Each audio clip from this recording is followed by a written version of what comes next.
the camera. Hello, the power of living unscripted by Sheila Eggert.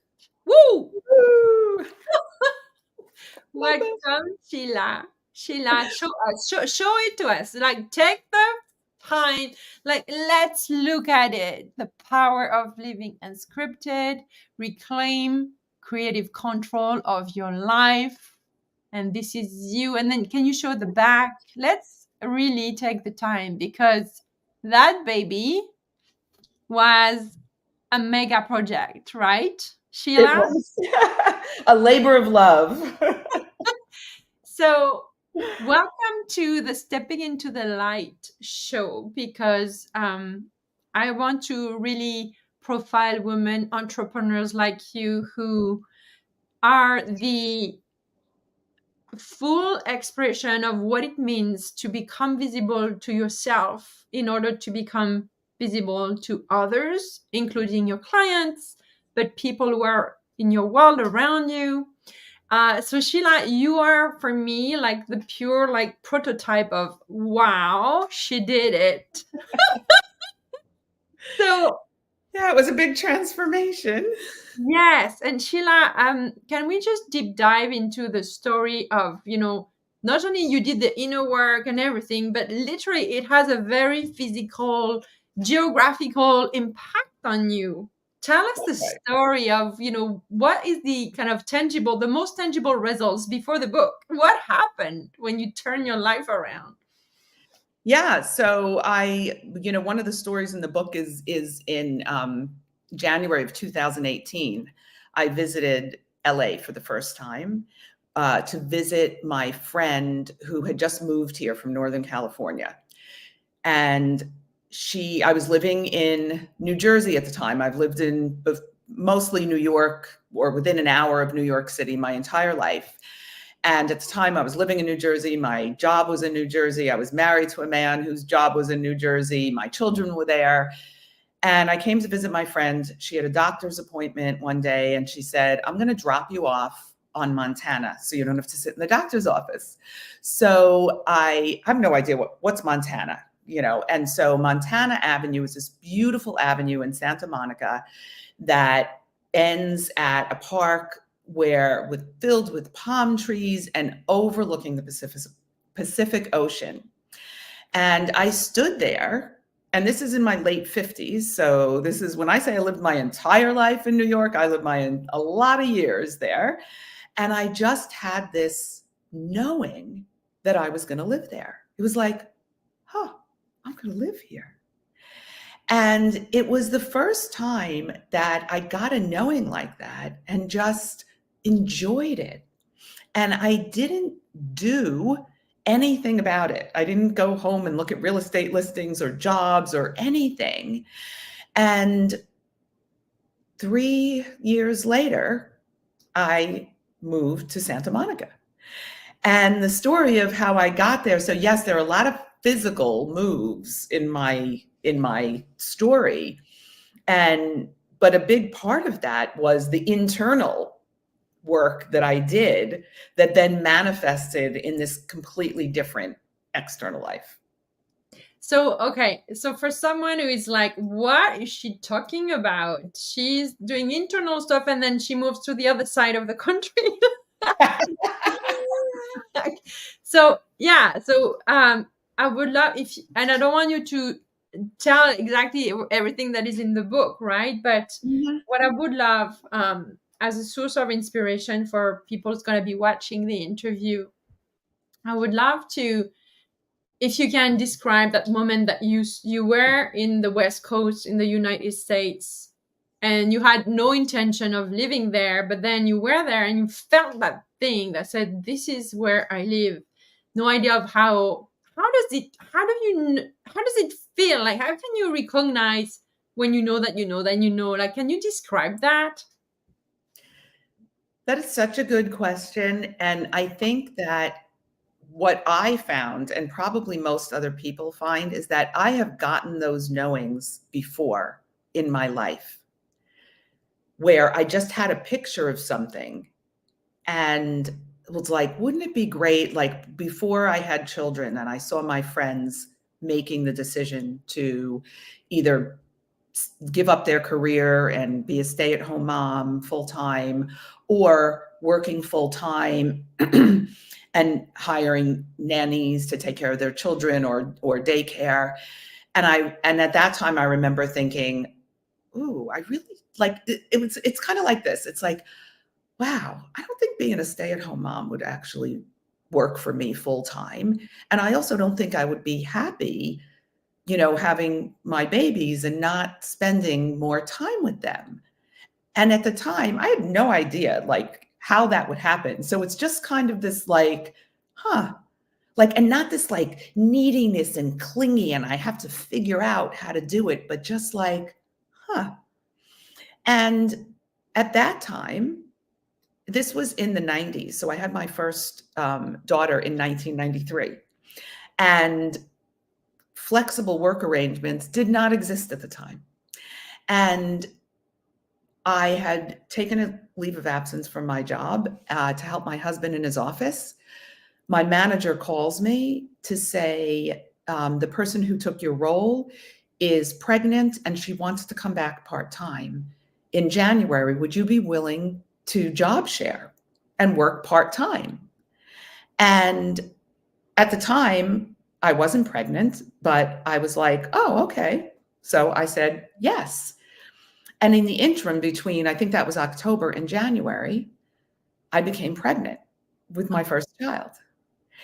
And so, but here's what used to happen, and I'm sure happens to everyone else too.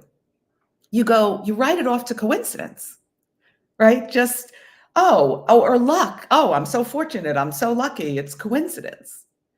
So in looking back now, I'm like, yeah, these things happened where I got that gut feeling or that intuition or that vision, but I just wrote it off.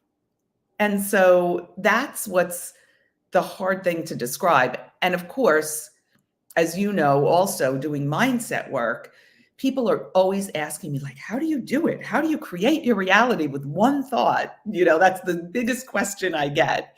And the first line in my book. And it's really, it feels as simple as that one thought, but it's the work that I've done internally that then creates the environment that I can get that one thought and not dismiss it. Because most of the time, people talk themselves out of whatever that beautiful vision is that they get, right? So they're like, they think about the probability, like, oh, what's the probability? Like I could have stood there on Montana Avenue overlooking the park and said, oh, everything's in New Jersey. I'll never be living here. My life is in New York. How would I move across the country? And I would have cut myself off from it. But just the willingness to sit in like the excitement of the unknown and the excitement, which feels like discomfort in the beginning, of knowing that it could happen, but I don't know how to get there. Like, and that's what my book is about, which is when, I was living my life according to the plan, capital T, capital P. And so what it feels like, in those moments is just releasing the plan, enjoying the excitement of the unknown. But then that's when we talk about the inner work. So I didn't go back and start looking at real estate listings or jobs. I went back, and the following year, I really started doing my inner work that created the environment for that to manifest in my life. Oh, I love it. So let go, be willing to let go of the plan. And then, it's really about, listening of what lands in your heart and those moments where it lands to really capture it rather than like, poof, what is that? Right? Yeah. Yes. I think we cut ourselves off from so much just based on, conditioning and what society and our families and everything tells us is possible for us. Oh, that's not really possible. So we just dismiss it. So I love this because I know your story, and how do you go from that amazing life with, as you say in your even TEDx, you did a TEDx talk as well. That's another interview we're gonna do. But where you explain like you have the life, like the cars, the restaurant, the trips, the super job, the super house, and then you say, no, this is not where I'm supposed to be. Yeah. How do you go from, because I know a lot of people, and you probably do, like there's so many people that are unhappy at work, unhappy in their family, unhappy all the time. How do you find the courage to listen to that inner voice and to honor that? So that's such a good question. And, one of the things that I think is so important is that it's not such a big, scary thing that, like, even though I transformed my life in just a few years, there was the inner work going on. So that's the how. I had to get quiet enough to block out all the external stimuli and the activity and the world. And, because very often we stay so busy with all this stuff, right? We're working, we're traveling, we're doing activities, busy, busy, busy. And any time that there's not an activity, we're filling it in with Netflix or, whatever. And we never allow ourselves to just get quiet and to be able to see like what's possible for us. So that was it really was simple things like developing a meditation practice to be able to actually look at myself instead of avoiding it and running from one thing to the next thing to the next thing. So I think it's a lot quieter and calmer than people perceive. So how do you, I know you said meditation, but how do you get more quiet with yourselves? If you have any suggestions for someone who's like, oh my God, I want this. I want that new life, but doesn't know where to start. And you say you have nothing to do for now, just be quiet. So Yes. how do you do that? How do you, like in a day? Tell us some tips. Well, the first thing that I think I find the most resistance to, I had it, was to meditating. So I resisted for so long and I couldn't get out of my own way. And I would it's comical to me now that when I would try to meditate, I would literally, my mind would wander and then I would be mean to myself. Like, what's the matter with you? You can't even keep your mind focused, for 1 minute. And I thought I wasn't doing it right. And it felt hard. And when I started following somebody who wrote a book about meditation and started following him. And then he had a meditation app. And I started learning from meditation teachers that even the most experienced guru meditation teachers, their mind wanders all the time. And everyone thinks of meditation as like this, calm, beautiful experience. And when it's not that for us, we stop. And so when I finally learned that actually it's normal and it's part of the process, that what we're doing is training that muscle. And it's just like going to the gym. It doesn't feel great and you don't see results right away. But when you stick with it, you start to build that muscle to get that focus, to be able to get quiet. So it doesn't sound sexy and I'm sure your listeners are having a lot of resistance to it. But that simply, and I started with guided meditation because it was challenging for me to just sit. And then I started to do more on my own and lengthening the time. But that's one thing, is just do it for 5 minutes. Just sit and count your breaths for 5 minutes. And I know you have the breathing as part of your, the visibility and what you teach people.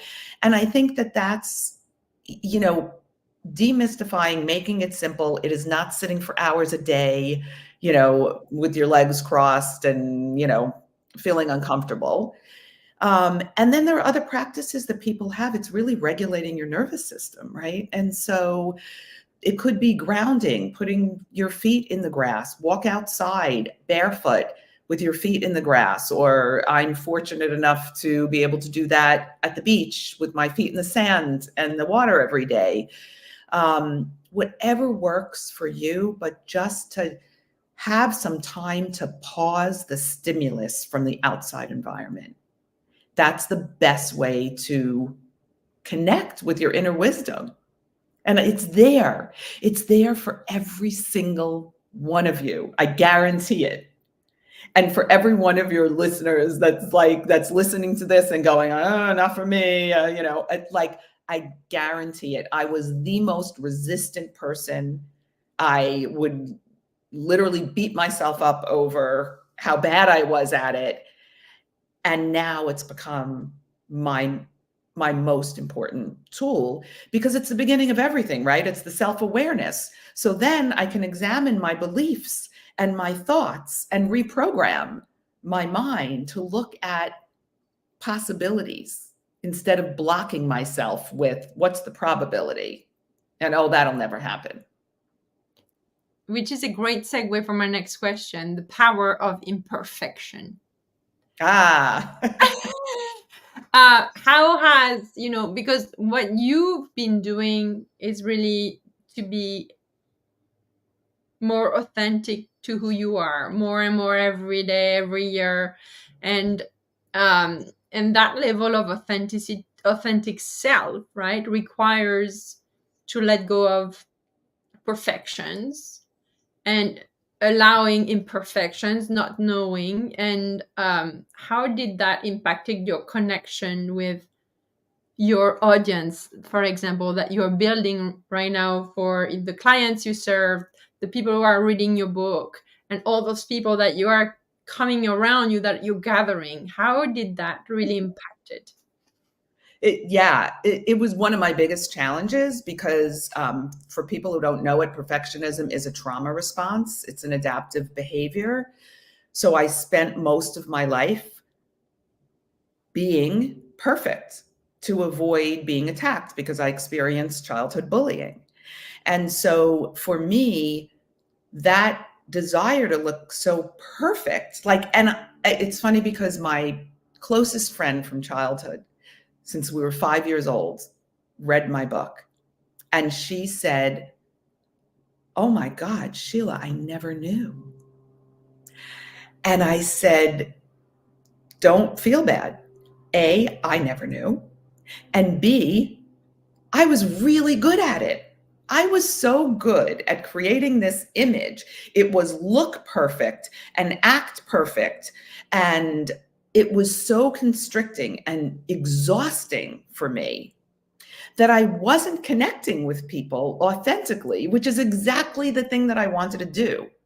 I craved authentic connections, and my perfectionism kept me from them. It just kept me blocked, because if people look at me and see, oh, the successful career and the family and the house and the this, and she looks great and she's wearing the right clothes and all of that, and it just blocks off connection with other people, because, who wants a coach who's perfect and doesn't really get what people are struggling with?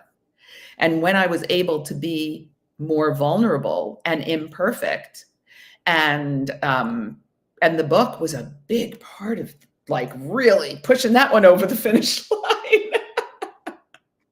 Right? It was all the reviews are, wow, that vulnerability, it was so honest. It was so, and it's interesting because people who are reading the book I mean, many people don't know me, but there are people who did know me at various points in my life that I'm talking about in the book, in my career, at different companies I worked at, or from my childhood or high school.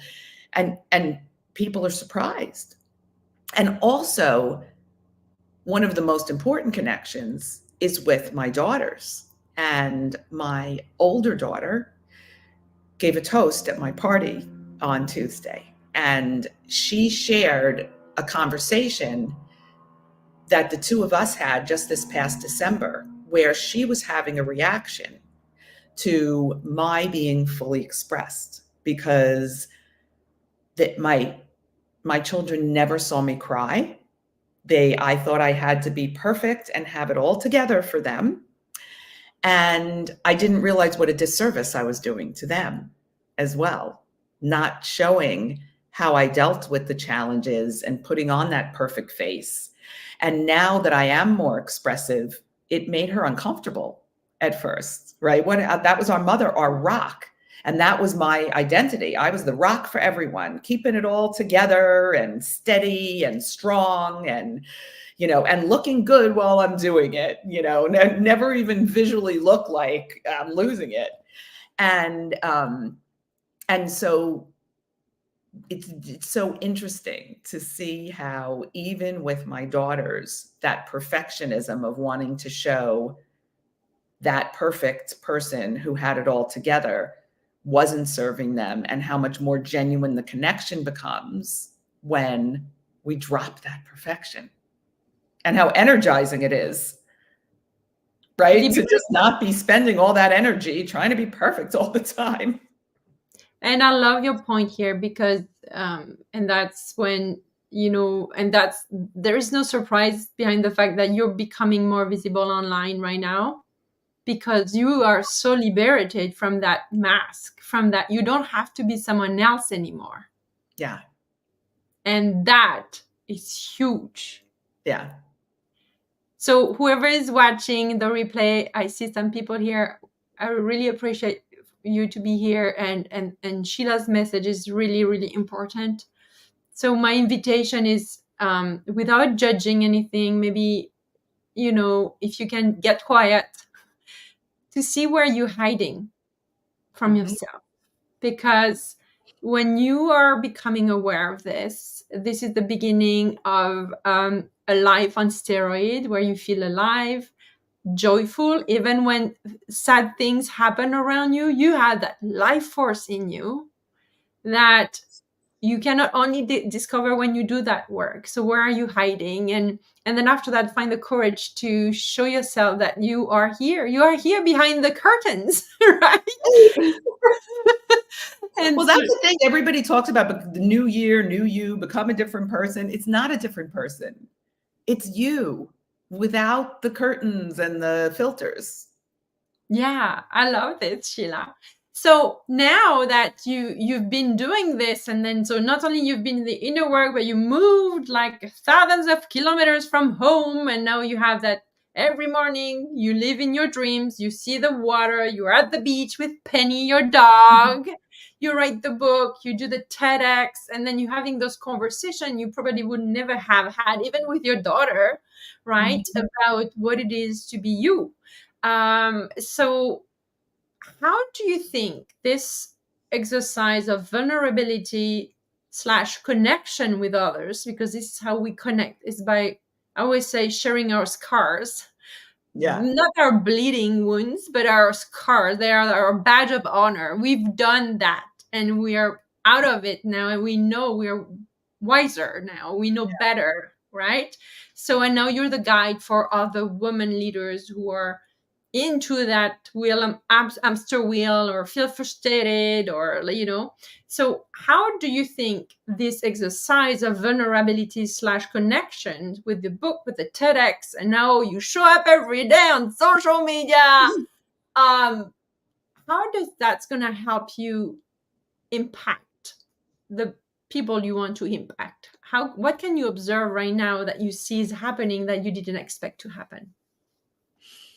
Well, one of the interesting things is, with my current coaching clients, when situations come up that, that I'm coaching them on, it's so interesting how my examples that I've written about and excavated in the book help to show the way for them. Oh. And what's really interesting is, so I was around 57 years old when I started really making the shifts in my life. And I had coaching clients who were in their early 30s and who were already thinking that like it was too late to change. Like, oh, I have this certain life, and oh, why did it take me this long? And so I think that the inspiration that, and just sharing very vulnerably, like, look, this is my journey. And wherever you are now, I was there. I was living such a different life, feeling. It wasn't even about where I was, it was about how I was feeling. And feeling trapped by this beautiful life that we've created, and thinking, oh, I can't, if I change the way I am, right? We've been successful playing by the rules. And it's that fear of, well, if we stop playing by the rules, then what happens? Does it all come crashing down? So I think that my book and my example, and I hope that it just gives inspiration to people, that it's never too late to change the trajectory of your life, and it doesn't have to be hard. And I think that if that message can resonate with someone, whether it's a potential coaching client or my current clients or just someone who reads the book, I will be happy with the results of writing that book. Ooh, I love it. I love it.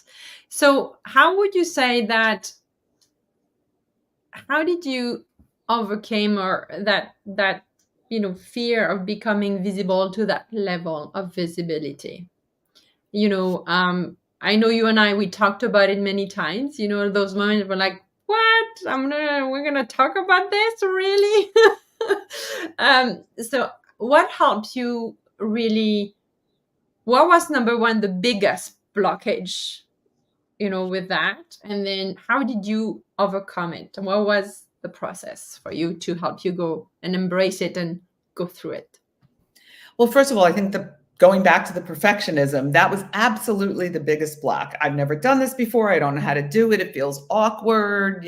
Social media is for young people, and there is that discomfort with trying something new, right, for the first time.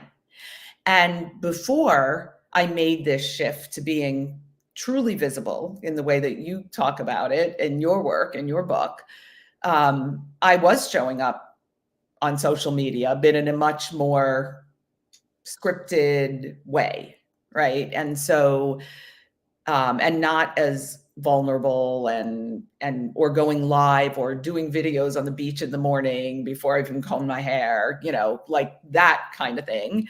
So that was the first thing, was just letting go of the perfectionism, that it's awkward when we're doing something new for the first time. And, people talk about having a beginner's mindset. There's, when I was in corporate, we started to do work around a growth mindset.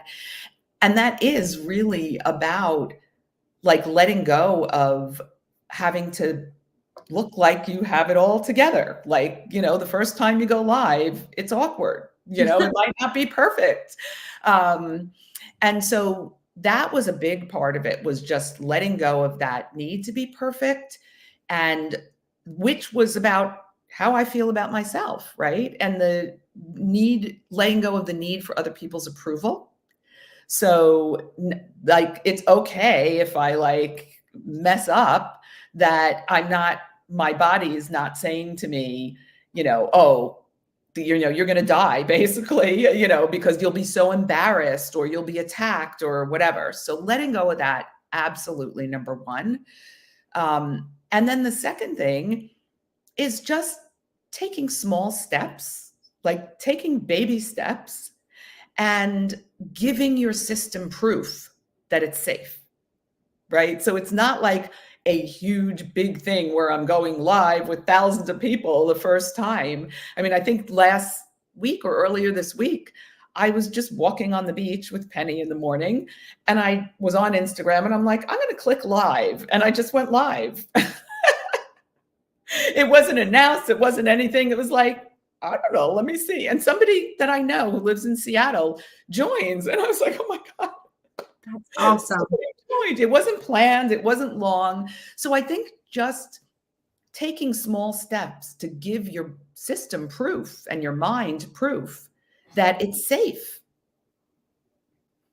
I think it's that simple to get started. And our mind is trying to tell us it's not that simple. It's a big thing. Yeah. You need your brand colors, you need your, the backdrop. Hair, makeup, the whole thing. And it just isn't. And I think that that's part of the work that you're doing to like just make people feel more comfortable and realize it's not such a big deal. And even if we mess up, every mistake, and I put that in quotes, that I've made in my life has been an opportunity to learn something that I needed to learn, or to redirect me if I was veering off course. So I also don't look at, and a mistake, what is a mistake? In hindsight, it's something that didn't work out the way you wanted it to. Okay. So it didn't work out the way you wanted it to. So what? Let's stop judging that and putting that pressure on ourselves. It has to be perfect. Yeah. Oh, could be speaking with you all night. We do that. Sometimes so we talk a lot. Sheila and I, just for the behind the scene, we were partners to rehearse our TEDx talk. And so we spent a lot of time together in the last 2 months. That's why I'm so happy to have you as a guest on my podcast. Now, I want to close with, what would be a message to your past self, knowing what you know now? What advice would you give to your past self at the beginning of your visibility journey, whether it's on social media or writing a book or doing a TEDx or anything, just also changing your life the way you did? It's an act of visibility. Well, one of the things that I, in my talk at my party, I was talking, we had some younger folks there. And one of the things that I said to them is, I would have said to myself, my younger self, which is, if you're still trying to figure it all out, here's the message from the other side of 60. You're never going to have it all figured out. And the sooner you let go of trying to figure it all out is when the magic comes in. Because you never have it figured all out. That's powerful. Nothing else to add. Yeah, I mean, it's like, I love it. It's so, I felt it when you said it was like a big. Yeah. And I spent most of my life trying to figure it all out and make the plan happen. And it was exhausting. And when I just stopped trying to figure it all out and accepted that I'm not going to have it all figured out, the energy, what people describe as the radiance that comes from me, that's what it is. It's that inner peace of just saying, I don't have to figure it all out. Thank you, Sheila. So cool. So cool. So cool. So now tell us who you serve in your coaching practice, so that if someone love everything you're saying right now and they want to work with you or explore what it could look like to work with you, tell us more who you serve and how does it work? Yeah. So my typical clients are high achieving women who are want a different way to be in the world. So, maybe like me, have accomplished many of those external markers of success, and having a feeling that there's something more for them, or they could feel more fulfilled in their life, and are ready to do what it takes to make a change. And I'm currently doing one-on-one coaching. There's a 3-month foundations package or a 6-month premium to really make that sustainable change. And now that the book and the TEDx are behind me, I'm opening up more spaces for that one-on-one coaching. I'm also available for keynote speeches. My 38-year corporate career was doing leadership development and workshops and public speaking. So I'd love to be doing more of that if you have an interest for your organization. And the corporate offerings are coming soon, because this is so applicable for people in companies. But right now, if you're someone who's inspired by my story and want to make a change and feel like you're trapped by the success you've already created in your life, then reach out, and I'd love to have a conversation. I love this, Sheila. I'm going to put in the description, I already have the book. So I would really encourage everybody to read your book. And I'll put, you'll give me, what is it, your website? What do you want us to give to people to reach out to you, or DM? Yeah, they can DM website, but DM's probably the most direct way. On Instagram or Facebook. Okay, Sheila Eggert, like your name, easy to find. Yes. Okay. Easy to find. Yep. And the website is the same. The website's SheilaEggert.com. You can find me on LinkedIn also. Okay. And then The Power of Living Unscripted is on Amazon, and you have a launch price. It's $5, right, for the paperback, and 99 cents. Actually, right now there's a promotion that it's free on Kindle through Sunday evening. Oh, okay. It's free for the Kindle version. Okay. Cool. Well, thank you so much, Sheila. Congratulations, because I know what it takes. Yes, you do. So talk about the best way to just like push yourself into visibility. Write a memoir. Yes. Can you show us your book again one more time? Yay! I love it. Thank you. And by the way, thank you. The visibility queen is the person who suggested putting my picture on the cover. Oh, so I want to give you credit for that, Angelique. When I was not happy with the original designs for the cover, and we were FaceTiming one day, and you said, it needs to be your picture on the cover. And after I got over my initial, it was a funny moment. Yes. So you get credit for that. I love it, by the way. And the pose is like, and it's so you now that I know you, like from a personal, the bond that we created. It's so you. I love it.